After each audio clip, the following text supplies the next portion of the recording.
नमस्कार दोस्तों, मेरा नाम है Ashish Rathore. Indian rail dynamics channel में आपका स्वागत है। अगर आज आप मेरे चैनल पर नए आए हैं, कंटेंट पसंद आए तो सब्सक्राइब करना मत भूलिएगा। शुरू करते हैं आज की वीडियो। दोस्तों, मार्च का महीना चल रहा है और इस महीने में मैंने आप लोगों को इस साल की शुरुआत में बता दिया था कि बहुत सी चीज़ें होनी थी। तो ऐसे में वर्ष 2023-24 के फाइनेंशियल ईयर में एक लोकोमोटिव भी आने वाला था, जिसका नाम तो अभी नहीं हमको मालूम है अच्छे से, लेकिन इसकी हॉर्स पावर जरूर मालूम है, जो कि 9000 हॉर्स पावर होने वाली थी। फ्रेट श्रेणी में ये लोकोमोटिव आने वाला था। सीमेंस इंडिया इस लोकोमोटिव का प्रोडक्शन गुजरात के दाहोद में करने वाली थी और शेड्यूल पूरा इस तरीके से था जैसे कि आप लोगों के अभी सामने है। 5 लोकोमोटिव वर्ष 2023-24 के फाइनेंशियल ईयर में आने थे शुरुआती तौर पर। उसके बाद फिर वर्ष 2033-34 तक टोटल 1200 लोकोमोटिव बनाने थे सीमेंस को और इंडियन रेलवे को समर्पित करने थे।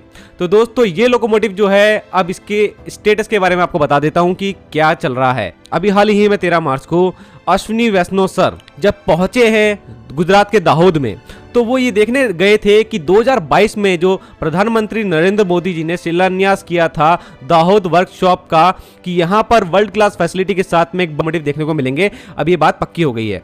देखिए, 663 करोड़ रुपए से पूरा इस फैक्ट्री को इंस्टॉल किया जाना था, जिसमें से 332 करोड़ रुपए लगाए जा चुके हैं इसके पूरा इंफ्रा को खड़ा करने में। उसके बाद इसमें प्रोडक्शन चालू होगा 1200 लोकोमोटिव का, और ये 1200 लोकोमोटिव के लिए लगभग 20,000 करोड़ रुपए का खर्चा आएगा। और टोटल जो ये पूरा प्रोजेक्ट है, जिसके अंदर 35 साल तक मेंटेनेंस भी सीमेंस ही प्रोवाइड कराएगी, जिसके लिए मेंटेनेंस डिपो भी 4 जगह बनाई जाएगी भारत में, रायपुर, खड़गपुर, पुणे, विशाखापट्टनम। तो इन सभी जगहों पर 35 साल तक मेंटेनेंस भी प्रोवाइड करेगी सीमेंस। तो टोटल प्रोजेक्ट की जो कॉस्ट हो जाती है वो 26,000 करोड़ हो जाती है। तो टोटल जो ऑर्डर इनको मिला है वो पूरा 26,000 करोड़ रुपए का मिला है। दोस्तों, इसमें जो टेक्निकल पार्टनर है वो सीमेंस है, हमारे भारतीय रेलवे का, जिसमें एल्स्टॉम इंडिया और सीमेंस दोनों ने ही बिड लगाई थी। इसमें सीमेंस को ही ऑर्डर मिल गया था। एल्स्टॉम इंडिया पहले से ही हमारे भारत के लिए 12,000 हॉर्स पावर का फ्रेट की श्रेणी में सबसे ताकतवर WAG-12 लोकोमोटिव बना रहे हैं। अब यहाँ पर सीमेंस भी बनाएगा हमारे लिए 9000 हॉर्स पावर के एक सिंगल चैन वाले लोकोमोटिव, जिसके अंदर सिंगल बॉडी होगी। WAG-12 की तरह ट्विन सेक्शन ये नहीं होंगे।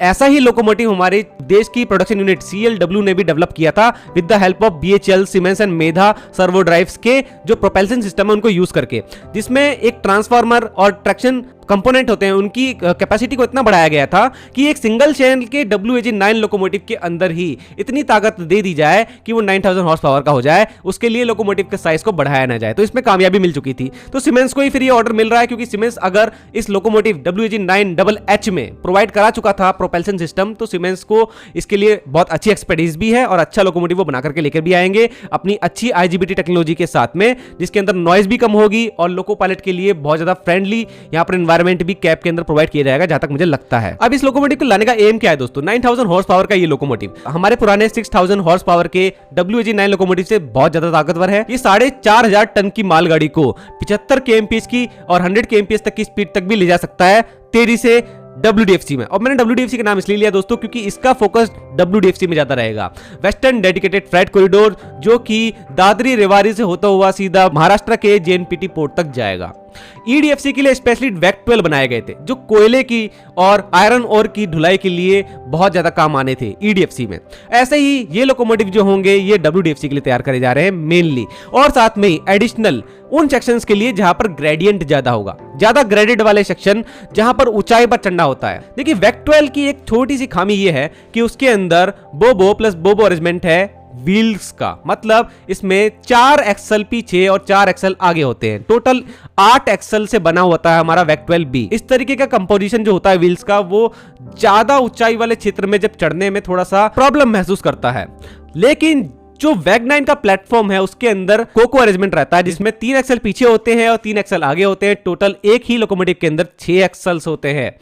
तो यहां पर 9000 हॉर्स पावर बढ़ जाने के बाद में 6 एक्सल के अरेंजमेंट के साथ में ये लोकोमोटिव ग्रेडेड क्षेत्र में बहुत ही ज्यादा अच्छा कर पाएगा, जैसे कि पहले भी देखा गया है। यही कारण है कि इस लोकोमोटिव को भी बनवाया जा रहा है। तो हमारे जो लॉजिस्टिक कॉस्ट को कम करने का और फ्रेट की स्पीड को बढ़ाने का लक्ष्य भारतीय रेलवे लेकर चल रहा है, वहां पर WAG-12B और सीमेंस के एक 9000 हॉर्स पावर के लोकोमोटिव की बहुत ज्यादा जरूरत पड़ने वाली है। और साथ में ही 6000 हॉर्स पावर के WAG-9 लोकोमोटिव्स तो CLW लगातार बना ही रहा है, जो कि हमारे देश में हर स्थान पर आपको देखने को मिल जाएंगे।